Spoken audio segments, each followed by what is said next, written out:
In English, we show something belongs to someone using the word of or an apostrophe s.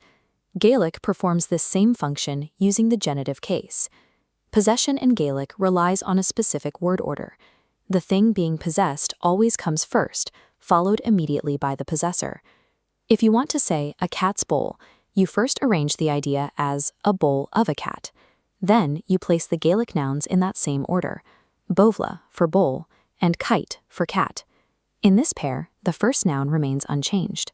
The second noun shifts its form to show possession. Here, the root word cat changes its spelling to chait. Mastering Gaelic possession is about managing this relationship between two nouns. Once you set the order, you only have to modify the second word. English often uses multiple definite articles in a single phrase, such as the roof of the house. Gaelic grammar does not allow this. Gaelic follows a one per customer rule. A possessive phrase can only have one definite article, and it must be placed directly before the final noun. To translate the roof of the house, you remove the first article, and the phrase becomes mullach and taighe. The first noun must stay bare. Even if English uses the, Gaelic prohibits an article at the start.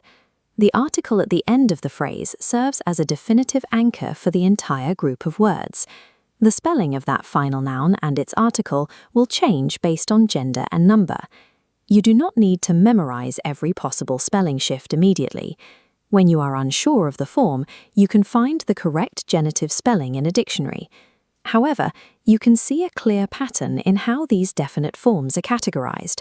We have the masculine singular, mullach and taighe, the feminine singular, doras na circe, and the plural, mullach nan taigen.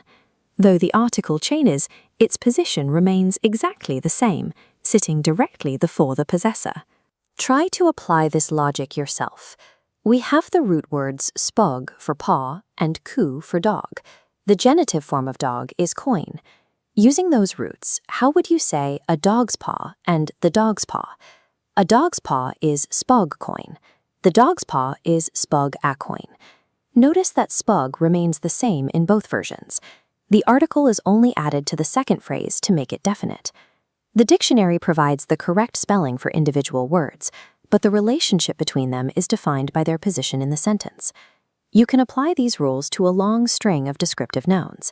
A complex phrase like dath spòg cat a bhalaich can look intimidating, but the logic remains the same. To decode this, go to the very end of the string to identify the article and the genitive noun, a bhalaich.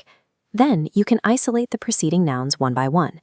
If you read the phrase from right to left, it maps perfectly to an English of the chain. A bhalaich ends of the boy. Working backward, we get the color of the nail of the paw of the boy's cat. In a long sequence like this, Gaelic keeps the middle nouns in their root form. To avoid repetitive marking, only the final word, bhalaich, takes the genitive form to signal that the entire chain belongs to the boy.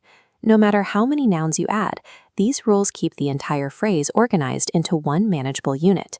You can use this three-point blueprint for any possessive phrase. First, place the possessed object before the possessor. Second, remember that only the last noun receives the article and the spelling change. Third, look up the specific genitive spelling in a dictionary. Consistently applying this word order is more important for your progress than memorizing every spelling variation at once. By focusing on the structural relationship between nouns, you move from simply translating words to building the language.